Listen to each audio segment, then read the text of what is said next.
Hello, welcome back to my YouTube channel. It has been so long, but happy 2024. We're back. It's been a while, but I've been very busy.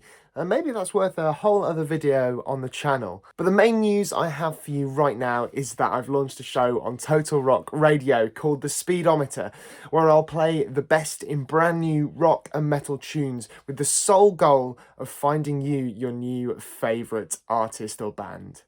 And one of those bands is Goo. They are a four-piece band from Keighley in the UK. And I recently had the pleasure of sitting down with Tanisha and Sam from the band to discuss their debut EP, Chomp. Our conversation covered everything from the early origins of the band to releasing music as an independent artist. And we also managed to find the time to rank our favourite chocolate bars. I had so much fun with this, and I very much hope you enjoy. So without further ado, meet Goo.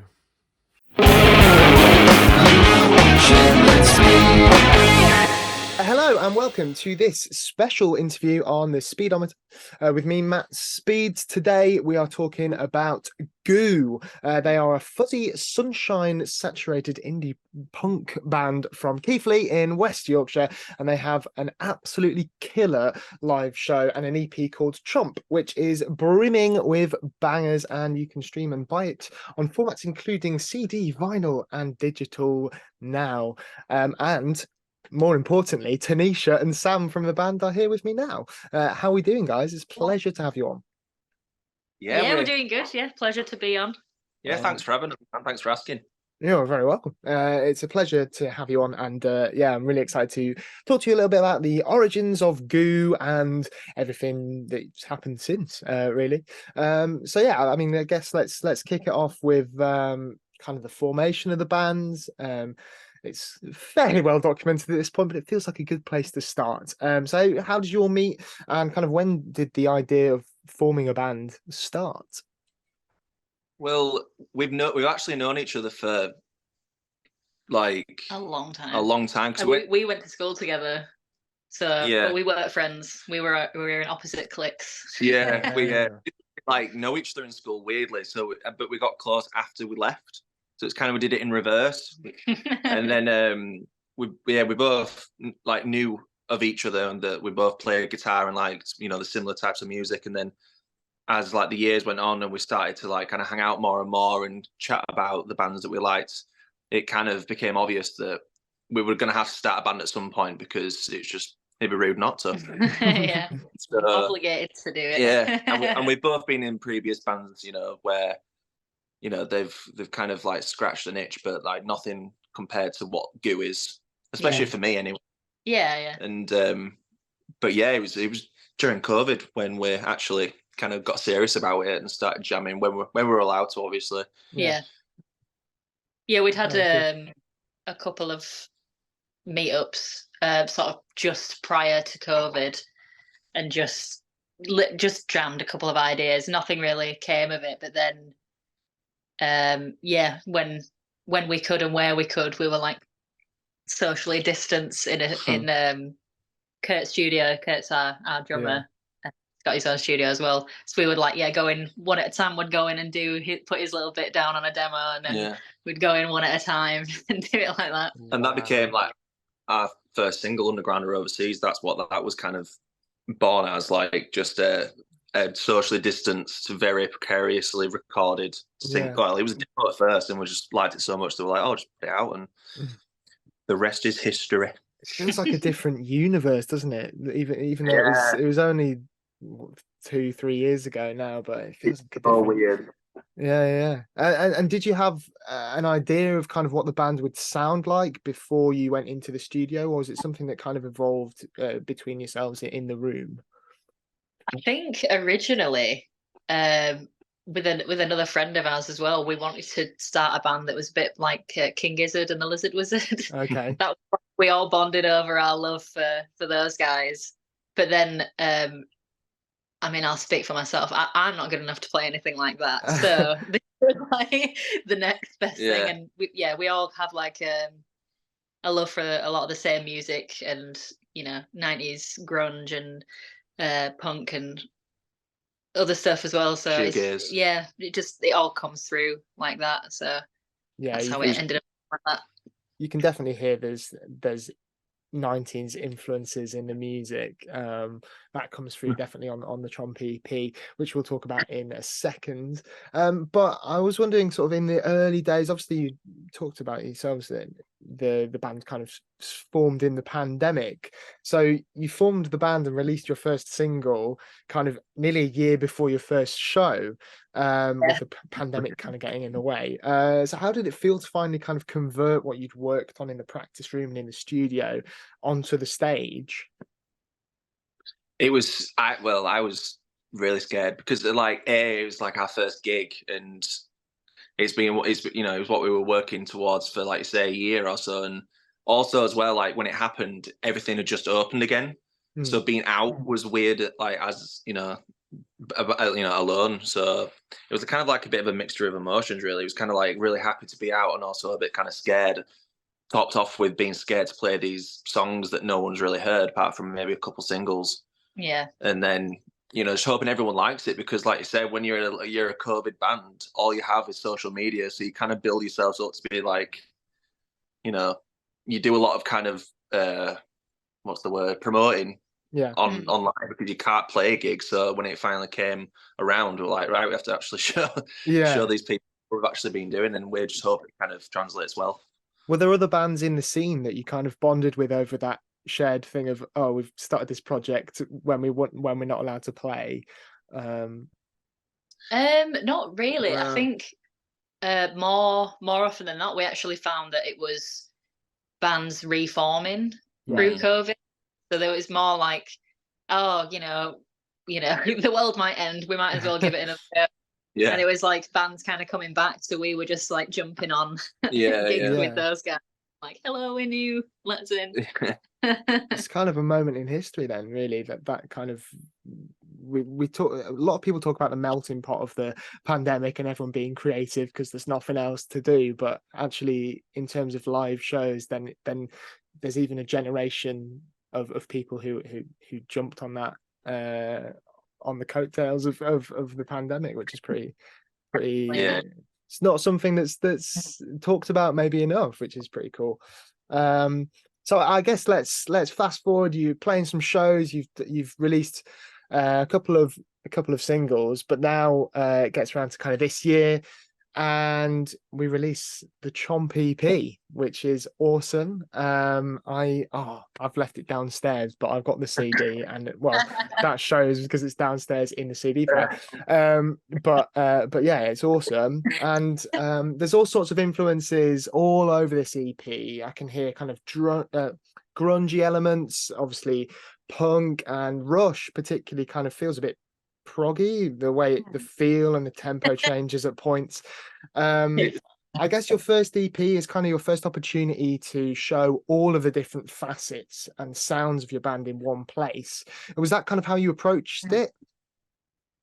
I think it was more like because how we write is very collaboratively. So like one person will bring like a riff or like a lick, whatever, and then we'll all kind of like dive on it and just kind of work on it for a practice or two, and then it comes out sometimes completely different. So I think, with us all kind of having kind of similar yet different music tastes, I think it just naturally kind of molds into all our collective, inspirations. And so I think it's a very diverse album, but also a very kind of similar album, just because of who wrote it and what other people bring to it. So naturally it's going to end up quite diverse, I think. And with the studio being kind of in the band, is there quite a lot of room for you to be creative and try things out when you're recording?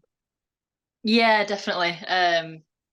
We're lucky that Kurt has his studio, because we can put down like good sounding demos in here and kind of experiment with instrumentation or backing vocals or whatever it is. So maybe switching the sections around and stuff, and we've got that kind of at our disposal, which is great.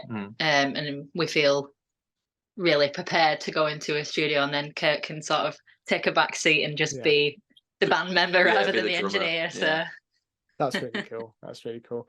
So I mean, let's talk about a couple of songs on the album, EP album, whatever. So Calling Sick is one of my favorites. It's definitely a standout, and it's kind of this anthem of kind of revolutionary leisure. And crowds. I mean, I saw you at the Saltaire Festival recently, and the first set was at like 11 in the morning.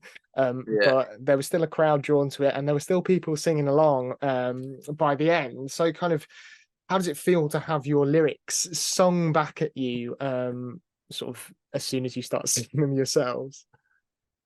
It's cool. Yeah. It is cool because I don't know. You get caught up in like just playing it right, but then you kind of look around and you see that everyone's just like, yeah, I'm gonna call in sick.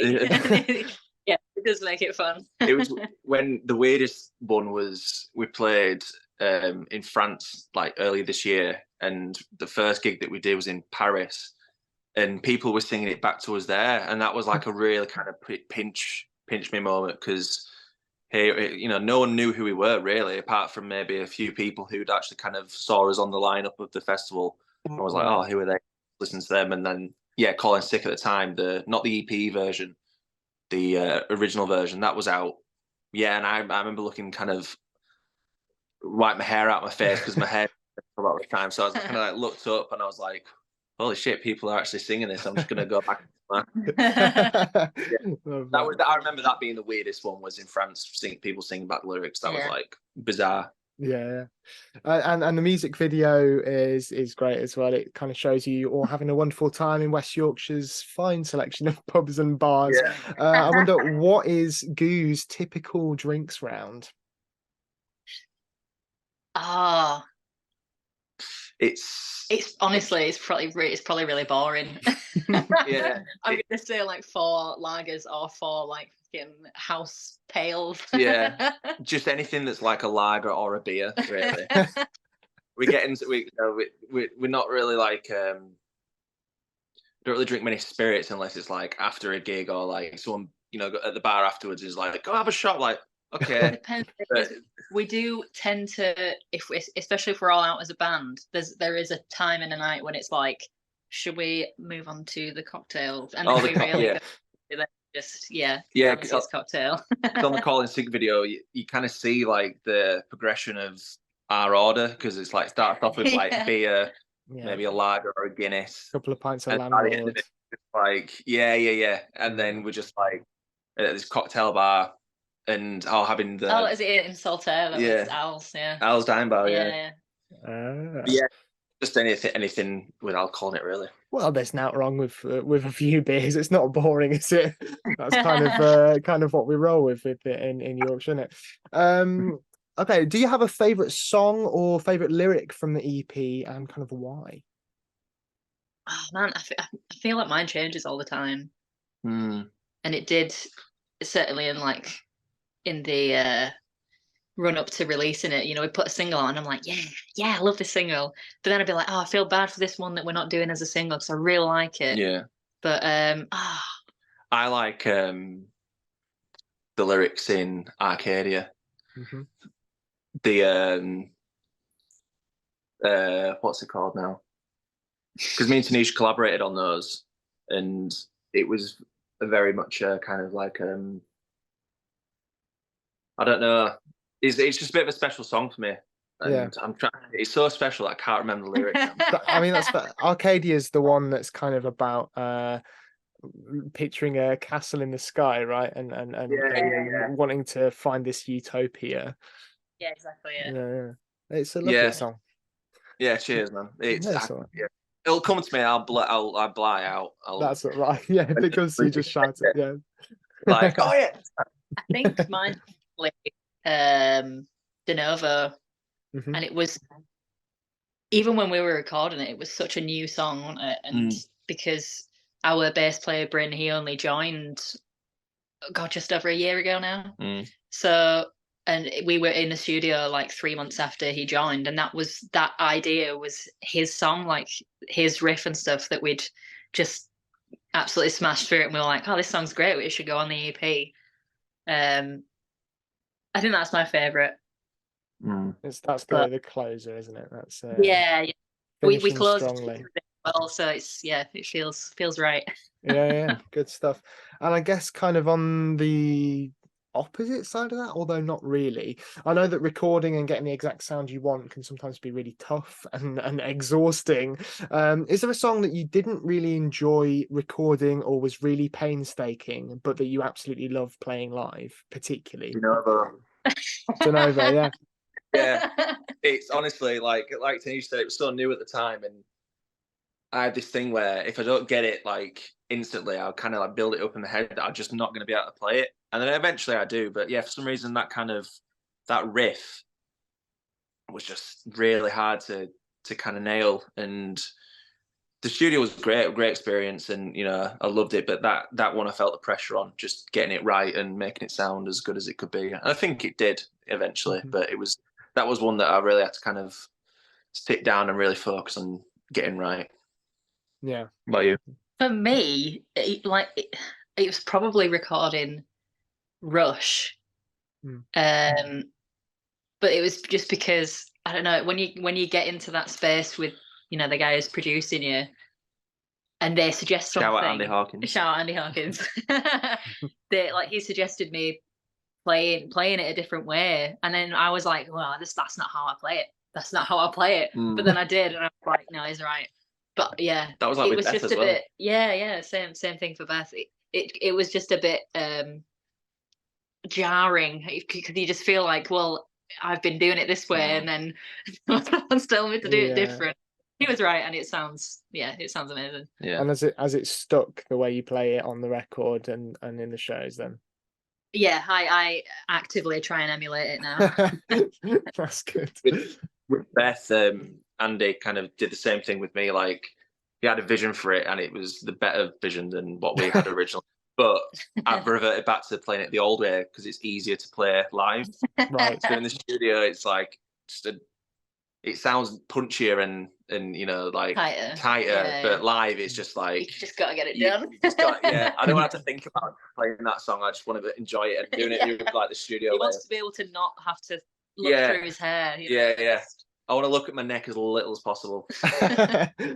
I saw a meme yesterday that was me playing my instrument or me practicing my instrument, and it was someone walking up the stairs, and then it was me recording my instrument, and it was someone falling down the stairs. And I feel like that's pretty...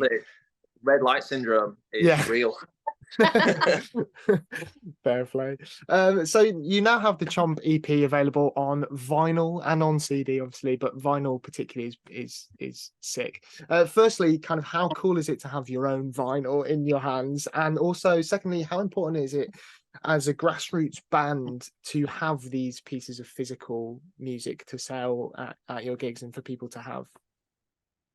I think Sam's just gonna go get one so that we can have a look. Okay, yeah. We're still geek out about it now. Oh, that's so cool. I mean, I didn't think that.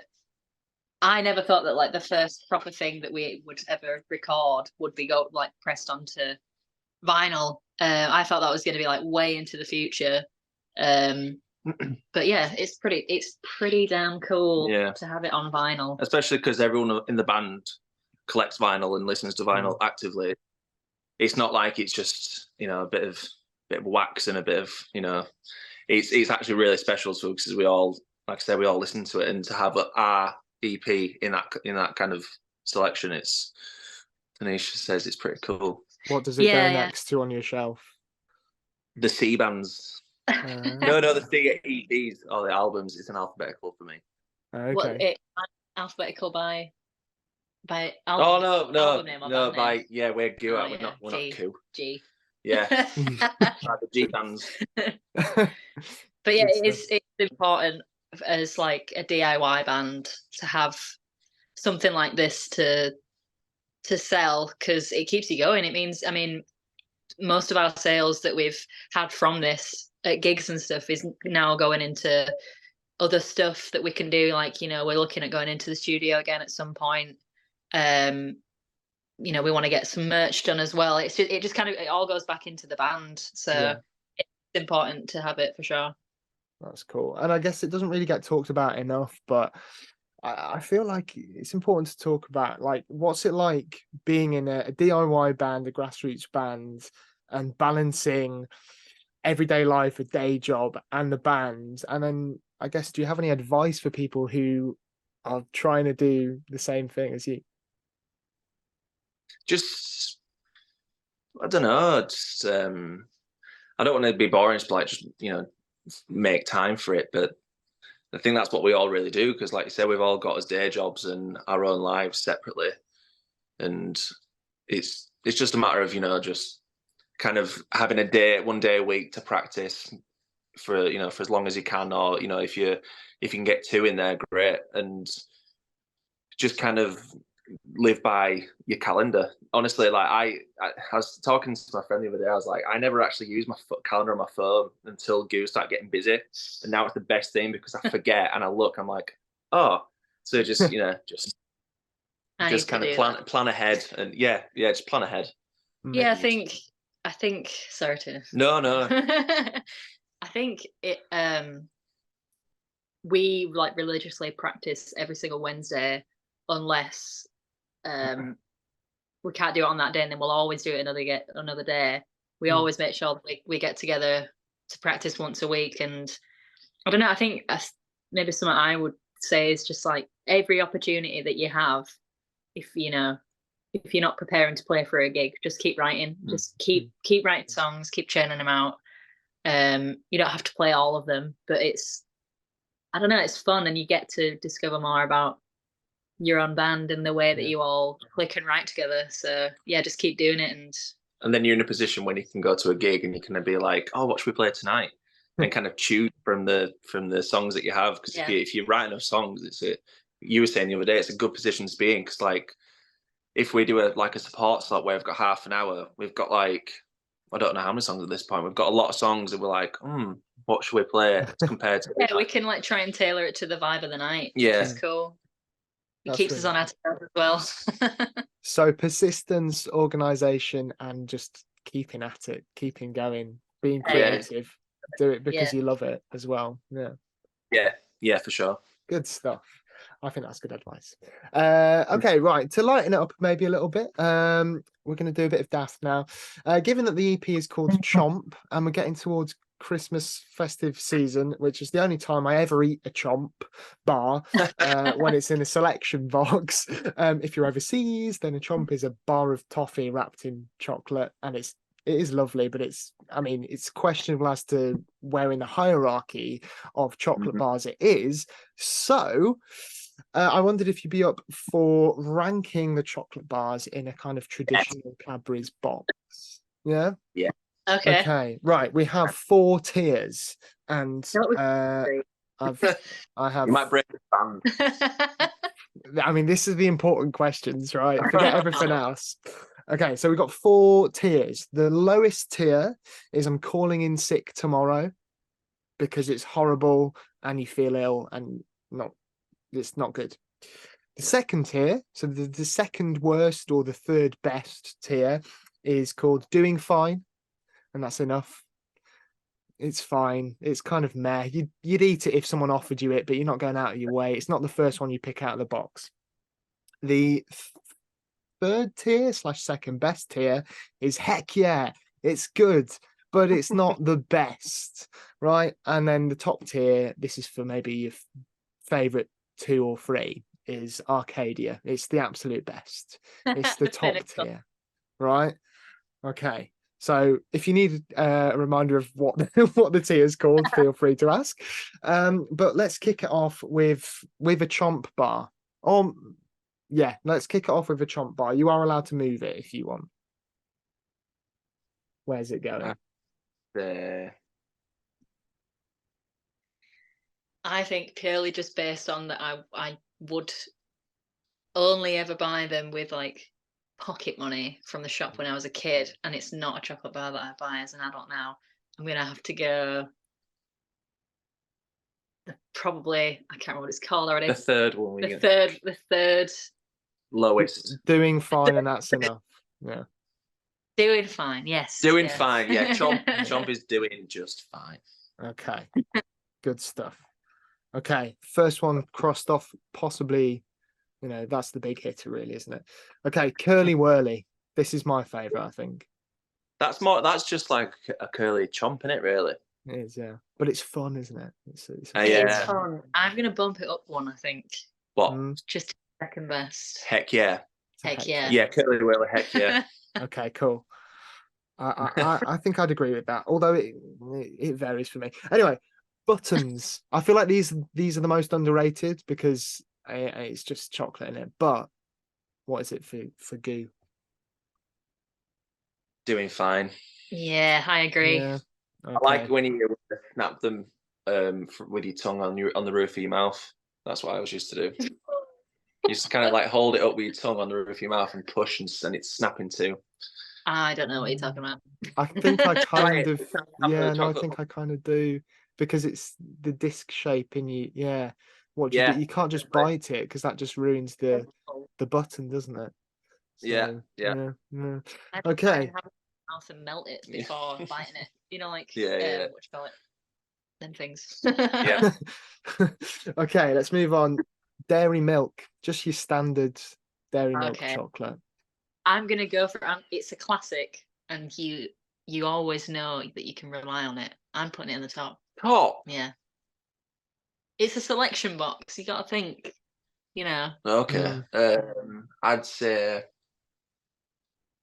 heck yeah. Oh, Okay. see. I think there's better dairy milk variety versions of it. Okay.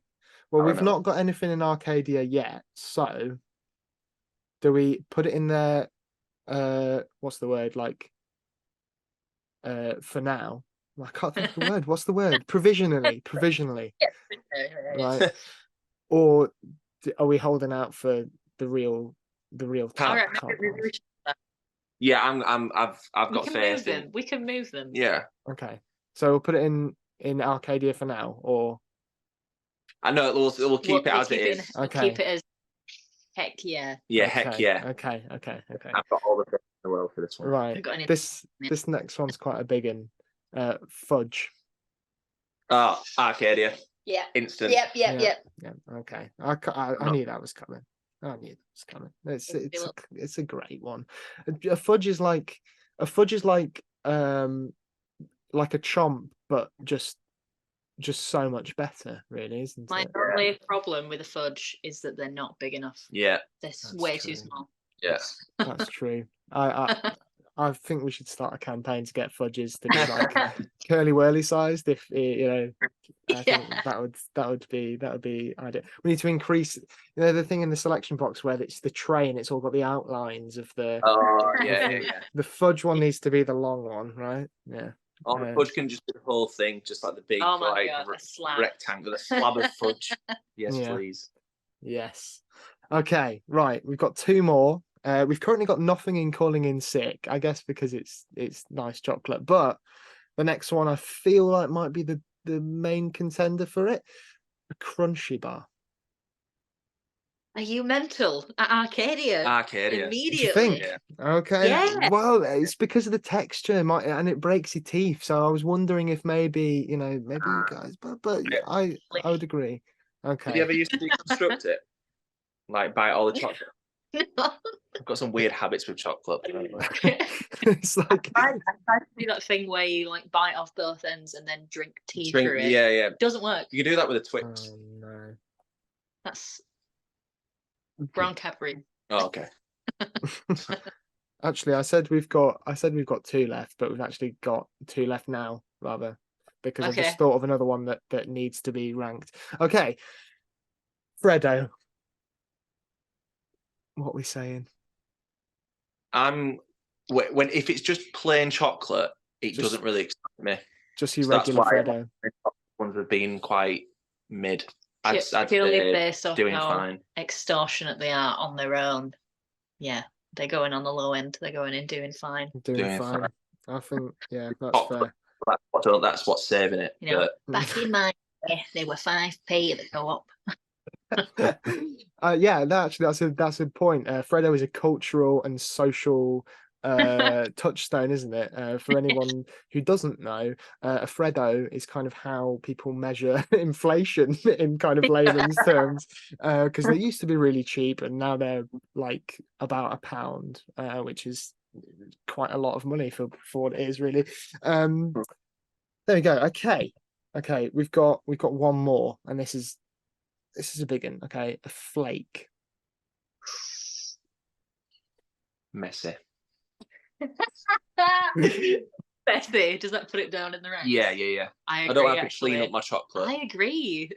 Yeah. But I'd still say it's not like calling sick. I'd Okay. say it's. You know, I know I'm being too harsh on it. I'd say, hecking good. Really? No, I'd say it was doing fine. I feel like doing fine's probably really Yeah. full. Well, we'll now review the doing fine section, and because we've got to the end of the selection box, it's about 3 o'clock on Christmas Day, and you've eaten it all, and you feel a bit sick. So maybe now is the time when things are going to call in sick. Okay, right. So let's go from the top down. Let's go from the top down. Okay, so in the Arcadia section, we have fudge and a crunchy bar. Okay. Stand by that. Stand by that. Yeah. Happy with that. Okay. Heck yeah, we've got a curly whirly and a dairy milk. What are we thinking? I'm happy to move the dairy milk down one. Are Yeah. you joking? This is You can't have everything in doing fine. All right, put it in the collar sick then. Ooh. Slander. It's just a bit. All right, then. No, that's We'll leave it where Do you it think is. it's Don't wanna- okay and heck yeah for now? Okay, right. That's fine. Doing fine is the most populous section of this tier list at the moment.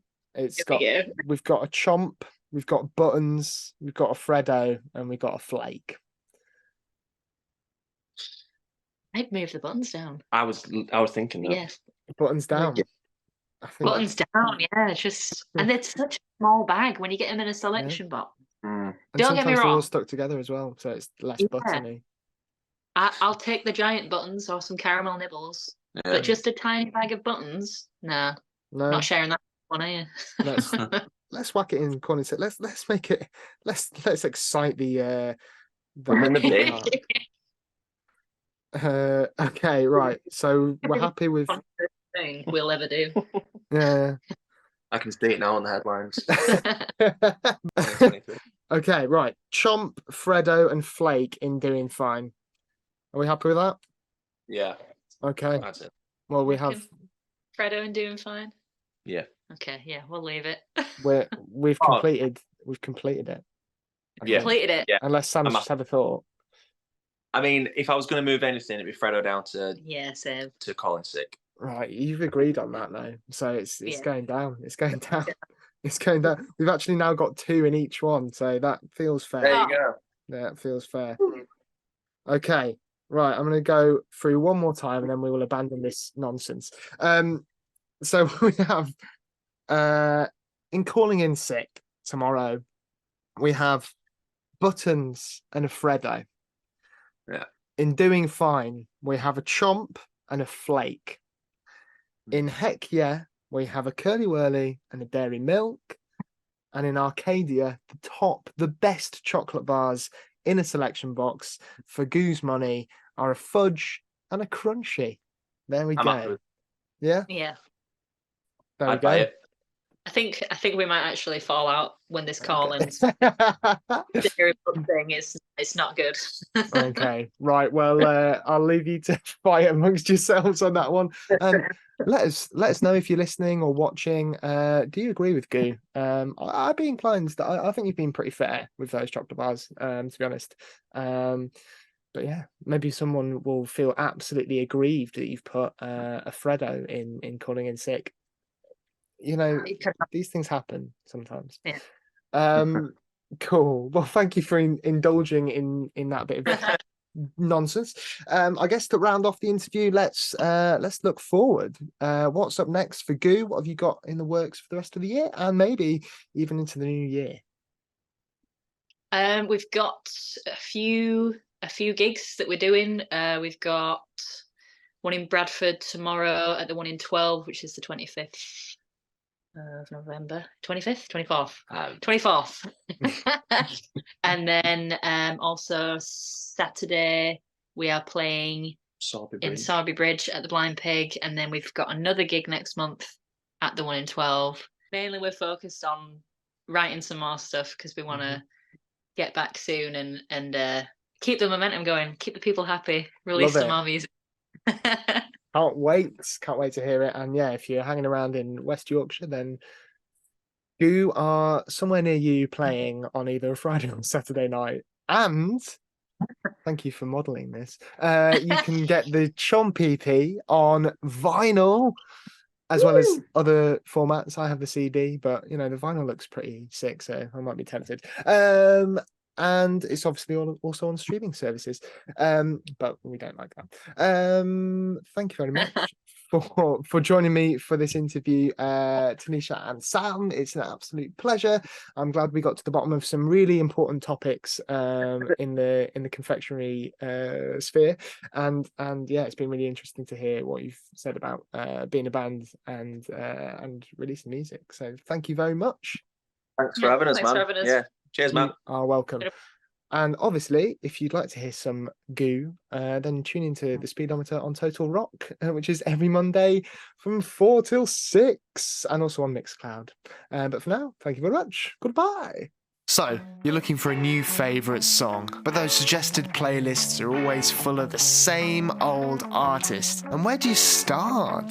There's so much new music coming out every day. Well, you could start by tuning into the Speedometer with me, Matt Speed. I've made it my mission to keep an eye on things and help you find your new favourites. Whether it rocks, shreds, bangs, or rattles your bones, you'll definitely want to be along for the ride. So catch the Speedometer with me, Matt Speed, every Monday, 4 PM UK time on Total Rock.